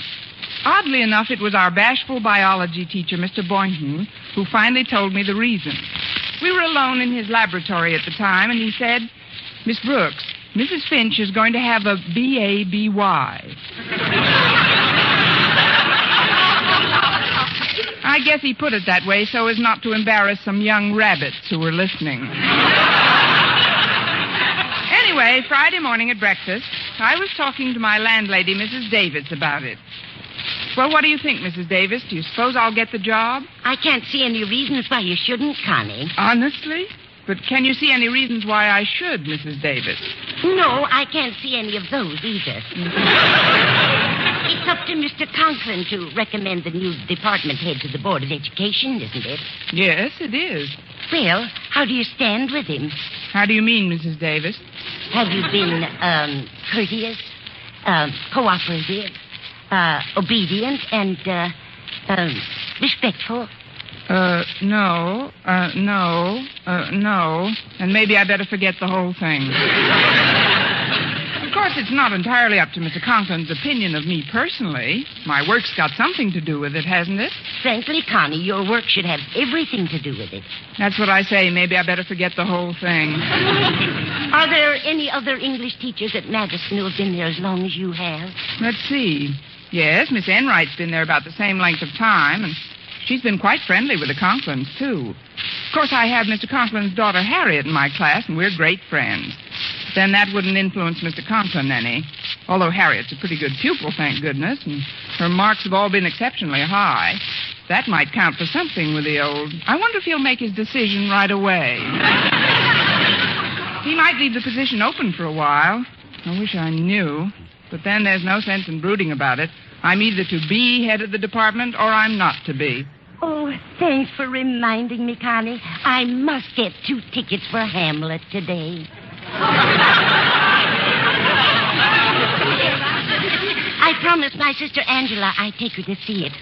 Of course, even if I forgot about it, she'd probably never even mention it.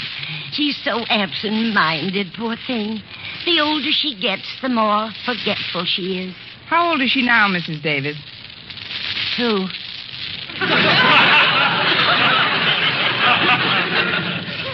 Your sister. Which one? Angela, the absent-minded one. Oh, she's in the low 70s. That's pretty good golf for an old lady. Oh, Angela's not half as bad as my brother Victor. He's so forgetful sometimes. Why, do you know, Connie, he can be talking to you about something and right in the middle of the sentence get off on another topic altogether. Really? Yes, it's quite disconcerting, but I guess it's just something that scrambled, boiled, or fried, Connie. Well, I suppose you just have to... What? Your eggs, dear. How would you like them? I'd like them introduced into the conversation a little earlier. But now that you bring it up, Mrs. Davis, I'll take them any way you want yours. Good. Then we'll both have oatmeal. That's the only way to eat eggs. Whatever you do, don't miss snake pit. Where's the coffee, Mrs. Davis? It's right here, Connie. I'll pour you some. Thanks. You know, it isn't just the extra salary that makes me so anxious to head the English department. It's the additional income. How much of a raise will you get, Connie? Oh, I'm not certain of the exact amount, Mrs. Davis, but it's well over $9 a month. Just think, I won't have to put newspapers in my shoes when the soles wear out. Now I can use magazine paper. You mentioned a Miss Enright before, Connie. Is that the rather snooty teacher you told me about? That's her, Mrs. Davis. And if she gets that job as head of the English department, she'll be impossible. Well, she walks around the school now as if she's inspecting the stockyards. The way she talks to people. Why, darling, you look positively chic. I mean, just too terribly soigné. It's sickening. Oh, then don't eat any more oatmeal, dear. Just finish your coffee. You've been derailed again, Mrs. Davis. Let me help you back on the track. I'm talking about Miss Enright, a rival English teacher. She's got me worried. Oh, don't worry about her, Connie. I'm sure her baby will be a fine, healthy specimen. She isn't the one who's going to have the baby, Mrs. Davis. Well, that's a shame. I think the mother should always take care of her own baby, no matter what. It's Mrs. Finch who's having the baby. Who? Mrs. Finch. Oh, well, that's a very nice name for a baby. Now, if you'll excuse me, Connie, I'd better clean up the dishes. All right, Mrs. Davis, you clean up the dishes, and I'll clean up the conversation by myself. I'd help you in the kitchen, but I've got to get ready to go to school. Walter Denton's picking me up any minute. Oh, Walter's such a nice boy. It's a pity he's not a more brilliant student. But I think I know what his trouble is, Connie. Lack of concentration. Concentration? Yes. If he would just concentrate on one subject at a time. You see, he's the kind of a boy who... Well, he's the type that... Connie? Yes? What were we talking about? Walter Denton. Oh, he's picking you up this morning, isn't he? What happened to your car, Connie? You just got it out of the repair shop. I know, Mrs. Davis, but I took it out the night of the big freeze. And? It froze. I did try to warm it up a little. I poured some boiling water into the radiator, but then the engine made the strangest sound. What kind of a sound, Connie? Well, I may be wrong, Mrs. Davis, but I'd swear it said, "Why don't you get yourself a bicycle?"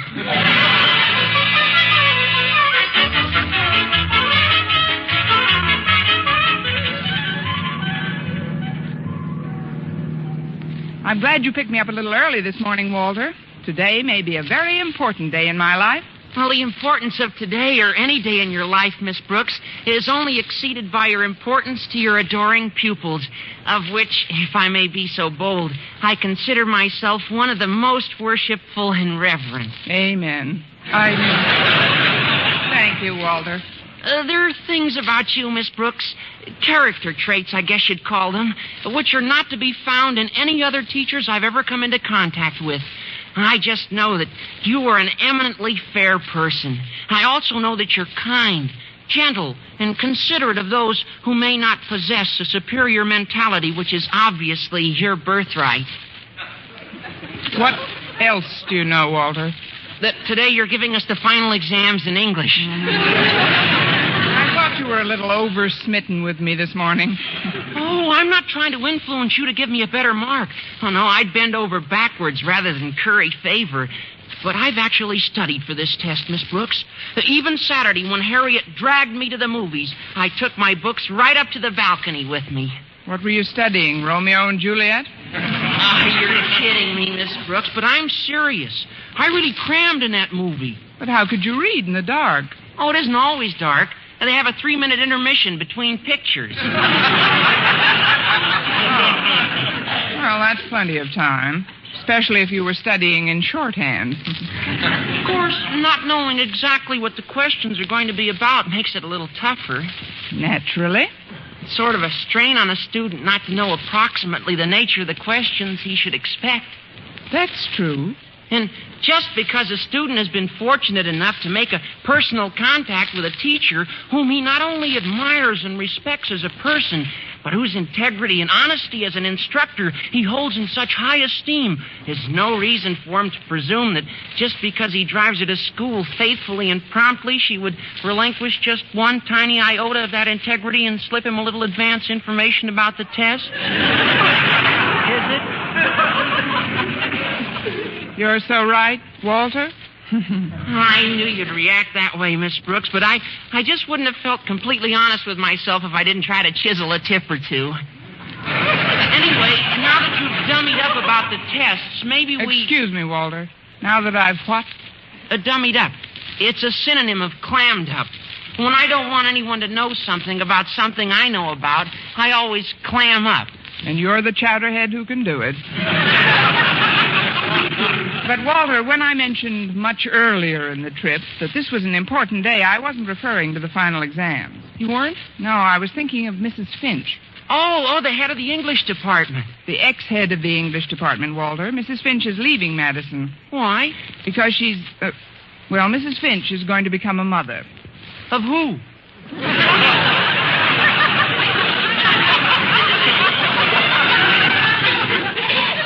Now, that's a fair question. Of her son or daughter, as the case may be. I didn't know Mrs. Finch had any son or daughter. Walter, you're not related to Mrs. Davis, are you? Oh, no. No, of course not. She's just absent-minded. Look, Walter, what concerns me at the moment is whether or not I have a chance to replace Mrs. Finch as head of the department. A chance? Why, you're a standout, Miss Brooks. You've been teaching at Madison long enough to be the principal. I mean, Mr. Conklin should certainly choose you over anybody else. How about Miss Enright? Oh, gee, I forgot about her. Now, she's even older than you are, isn't she? Oh, in point of service, that is. Oh, I'm glad you tagged that on, Walter. Nobody could be older than me in years. Not this morning, anyway. Oh, don't you worry about it, Miss Brooks. But why don't you see Mr. Conklin when we get to school and have a little chat with him? You know, turn on the charm, sort of. You mean butter him up? Butter him up? Yes, and don't sound so innocent, Walter. After the job you did on me this morning, you should get a prize from the Dairymen's Association.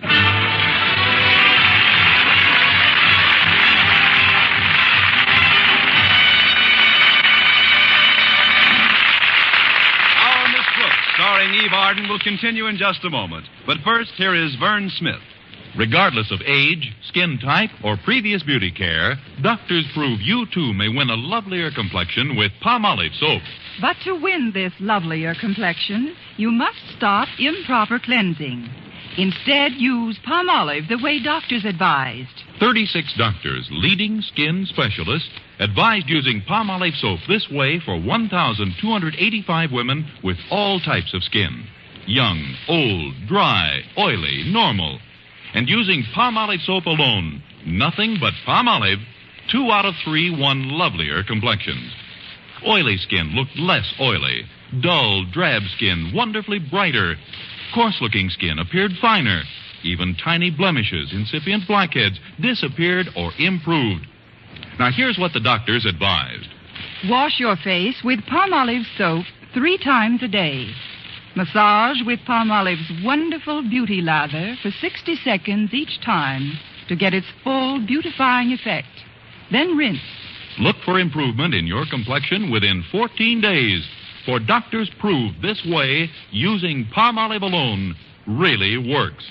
So forget all other beauty care. Get Palmolive soap and start today to win a lovelier complexion.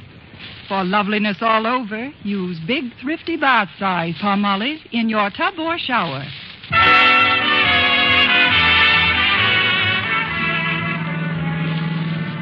Well, here we are, Miss Brooks. Good old Madison High. You know, every time I look at these hallowed walls, I wish for just one thing. What's that, Walter? I wish I was still home in bed. Especially today with those finals coming up. Gosh, Miss Brooks, isn't there some little suggestions you could make to me so I'd pass the exam? Certainly there is, Walter. Answer the questions correctly. Yeah. Well, you better get off here, Miss Brooks, and I'll go park the car. All right, Walter. Thanks for the lift. And good luck today. Oh, thank you, Miss Brooks. And good luck with Mr. Conklin. Yeah, I'll probably need it. I hope he's in a good mood this morning. Although why this morning should be any better... Hello, Miss Brooks. Oh, it's Harriet Conklin. Good morning, Harriet. I wouldn't have interrupted your soliloquy, but you look sort of worried about something. Worried? Me? Whatever gave you that idea? Your complexion. It's not as ruddy as it usually is. Oh, that's just from the new powder base I'm using. It's called Elephant Wallow Gray. Actually, though, I do have something on what's left of my mind, Harriet. It's Mrs. Finch. She's leaving the school. Yes, I know. I heard she was going to have a B.A.B.Y. Who told you? Mr. Boynton. That figures. But, Harriet, as you must know, you've always been one of my favorite pupils. I'm glad you feel that way, Miss Brooks. You're my very favorite teacher. Thanks. I'm very fond of your mother, too. I know. And she's terribly fond of you, Miss Brooks. I'm glad. Then there's your father. Yes, I know. Well, Harriet, do you think that I was going to... Well, that is... Well, what are you trying to ask me, Miss Brooks? Do you think he's warm enough for buttering this morning? At least, do you think I should have a little talk with him in his office? About what? Well, somebody's got to replace Mrs. Finch as head of the English department, and I figured... But of course you'll get it. Is that from the horse's mouth or just rumor? I mean, did you happen to overhear anything that... Look, Harriet, I don't want anybody to intercede for me because of any personal relationship we may have built up between us.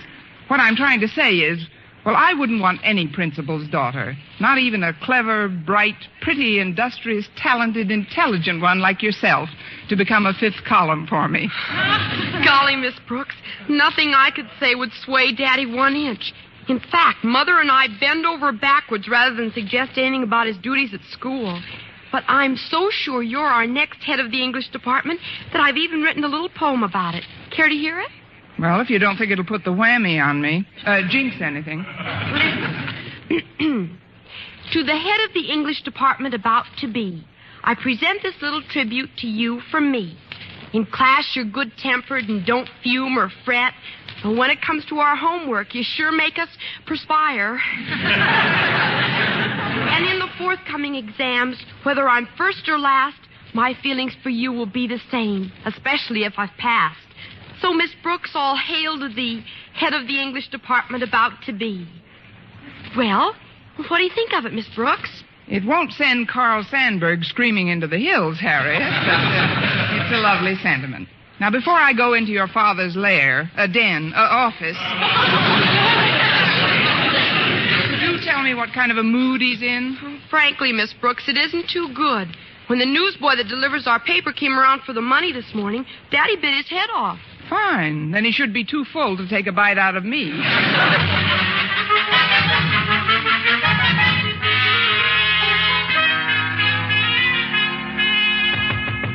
Come in. Good morning, Mr. Conklin. Oh, it's you, Miss Brooks. And how are you this bright, cheery, radiant day? I'm cold, damp, and depressed. Now, what can I do for you that won't take longer than a few minutes? Oh, it isn't what you can do for me, Mr. Conklin. It's what can I do for you. Oh, I know. I'll sharpen some pencils for you. Here's one. Miss Brooks, I don't want you to sharpen Oh, any but this one is so blunty. It'll just take a minute. There. Isn't that a lovely point? But I don't... Give me your thumb a minute. Ow! See what I mean? Now, I'll just do a few more of them, and you'll have enough for the week. Confound it, Miss Brooks. I don't want any more of my pencil sharp. Oh, it's really no trouble at all, Mr. Conklin. This is just one of those days when a person feels privileged to assist his fellow man. A day when a spirit of cooperation seems to beckon like a beacon. Or a day when Mrs. Finch is leaving Madison and her position as head of the English department. Mrs. Finch leaving Madison? Yes. Yes, Miss Brooks.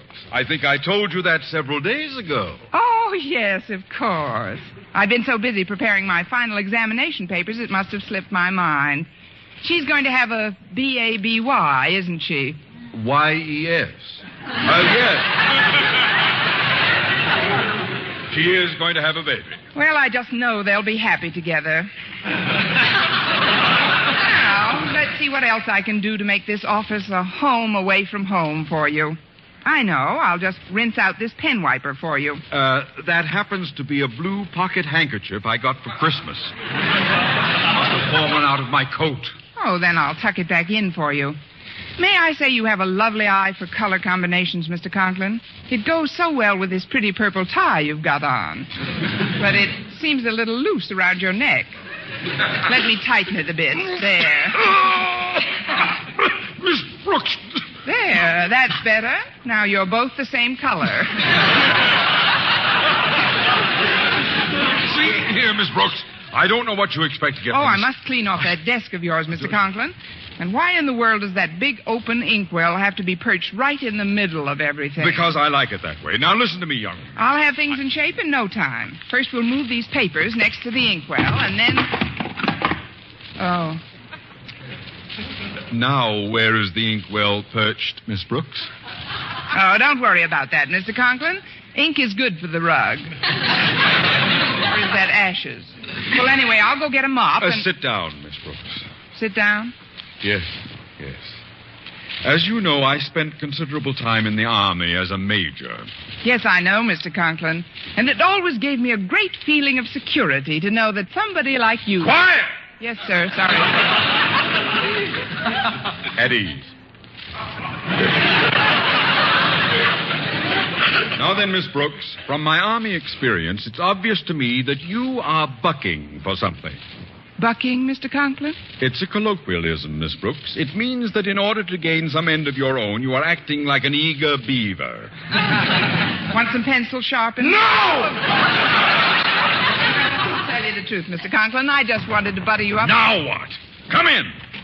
Good morning, Mr. Conklin. Well, it's Miss Enright. Oh, and Miss Brooks is here, too. How nice. Darling, you look positively chic. I mean, just too terribly soigné. Thanks, loads. But what are you doing in school so early, darling? You're usually tearing into your room like a mad thing minutes after the bell is rung. You must have telescopic vision to see me from the bus you're just catching at that time. What can I do for you, Miss Enright? Oh, it isn't what you can do for me, Mr. Conklin. It's what can I do for you? Oh, I know. I'll sharpen some pencils for you, Mr. Conklin. Thanks, just the same, Miss Enright. Or maybe I could straighten out your desk. Oh, heavens, what happened to this inkwell? I already straightened out his desk. Well, don't worry about it, Mr. Conklin. I'm sure you can pick up another rug like that for $500 or $600. Oh, before I forget, I'd like you to have these woolen socks. I knitted them myself. But, Miss Enright, It was a labor of love, Mr. Conklin. I worked on these socks just every available moment I wasn't faithfully discharging my duties as an English teacher. They're merely a slight expression of my gratitude for having been granted the privilege of working for such a warm, kindly, and considerate boss as yourself. This kid melts it before she spreads it on.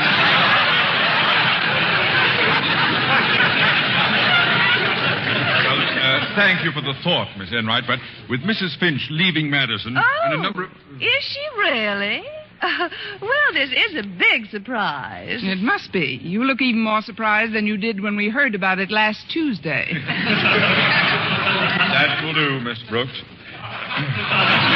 Miss Enright, in view of the fact that you are eligible for the position that Mrs. Finch is relinquishing, I feel that I cannot accept this pair of socks. But, Mr. Conklin, whatever shall I do with them? You can give one to Mrs. Finch's baby. It'll make a nice sleeping bag for him. I think you should know, ladies, that my selection will be based largely upon the results your students achieve in their final exams this morning.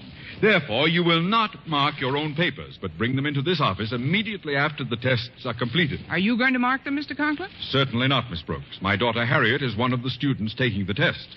No, in order to assure complete impartiality, I've asked someone from another department to correct the papers. Mr. Boynton.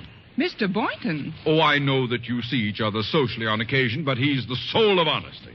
And I know that he, like myself, would bend over backwards to see that justice is done. Who's teaching everybody to bend over backwards? Arthur Murray?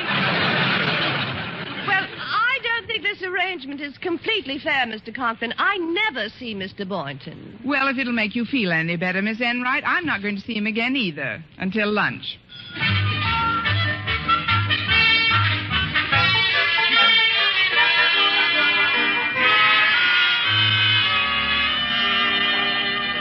If you'll just tell me what you want, Miss Brooks, I'll take your tray. Oh, I'm too nervous to eat anything right now, Mr. Boynton. I'll wait until I find out the result of this morning's exam. The one you're marking, Mr. Boynton. Oh. Well, that's something I'd rather not talk about, Miss Brooks. You see, I've promised Mr. Conklin... I know you've got to be strictly impartial, Mr. Boynton, but couldn't you give me just an inkling of how I'm making out? But I gave my word, Miss Brooks. Just a teensy suggestion of the merest trace of a breath of a hint. But I gave Mr. Conklin my scout's honor. Oh. Well, then you might as well get yourself something to eat. Oh, very well, Miss Brooks. And I hope you swallow a merit badge. There you are, dear Mr. Boynton. Oh, hello, Miss Enright. May I share this table with you? The cafeteria's awfully crowded today. Oh, I don't see why not, Miss Enright. I do. Oh, hello, darling. Oh, Mr. Boynton, before I forget, I'd like you to have these woolen socks. I knitted them especially for you. I don't think I should, Miss Enright. You see, I'm still judging your examination papers, but thanks just the same. Now, if you'll tell me what you'd like to eat. Well, let me see. Oh, I see they have turkey today. Would you get me a drumstick, Mr. Boynton? Why don't you get 2 drumsticks and put the socks on them?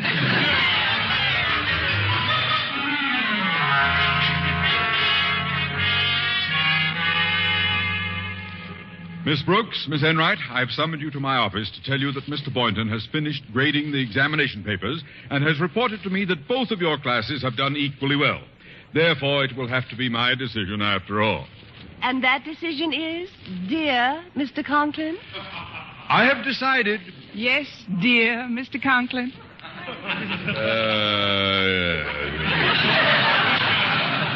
I have decided that for the coming fiscal year, I shall save the Board of Education exactly $9.85 per month. There will be no head of the English department in this school. Why, darling, what in the world are you doing? Just breaking some of the pencils I sharpened this morning.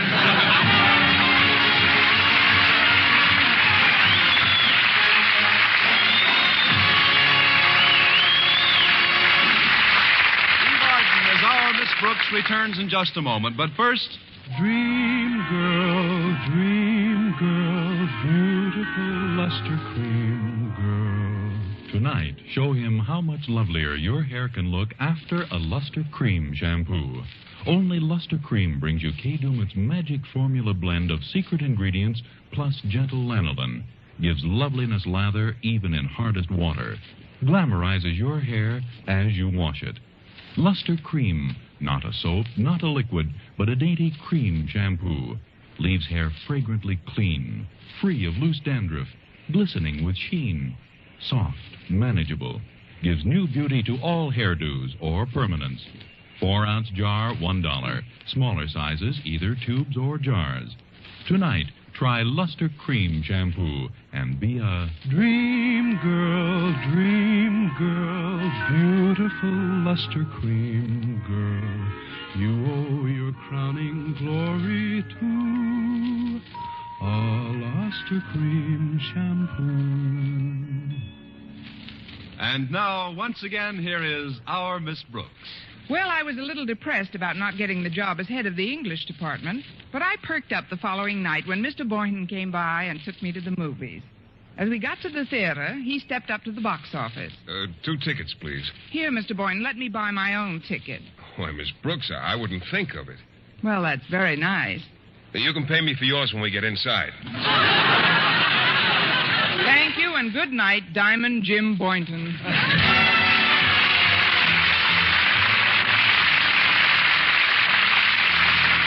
Tune in to another Our Miss Brooks show brought to you by Palmolive Soap, your beauty hope, and Luster Cream Shampoo for soft, glamorous, caressable hair. Our Miss Brooks, starring Eve Arden, is produced by Larry Burns, written and directed by Al Lewis, with music by Wilbur Hatch. Mr. Boynton is played by Jeff Chandler, Mr. Conklin by Gail Gordon. Others in tonight's cast were Jane Morgan, Dick Crenna, Gloria McMillan, and Mary Jane Croft.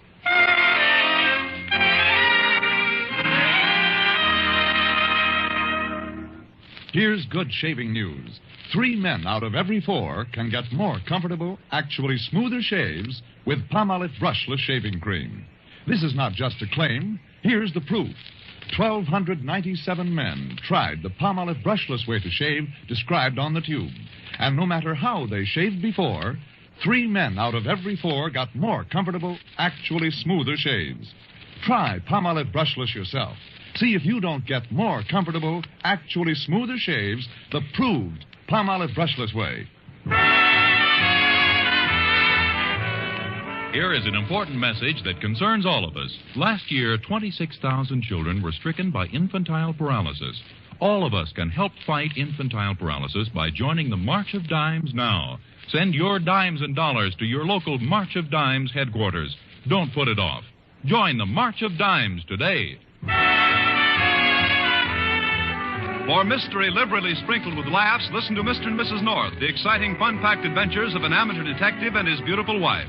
Tune in Tuesday evenings over most of these same stations. And be with us again next week at the same time for another comedy episode of Our Miss Brooks. Bob Lamont speaking. This is CBS, the Columbia Broadcasting System.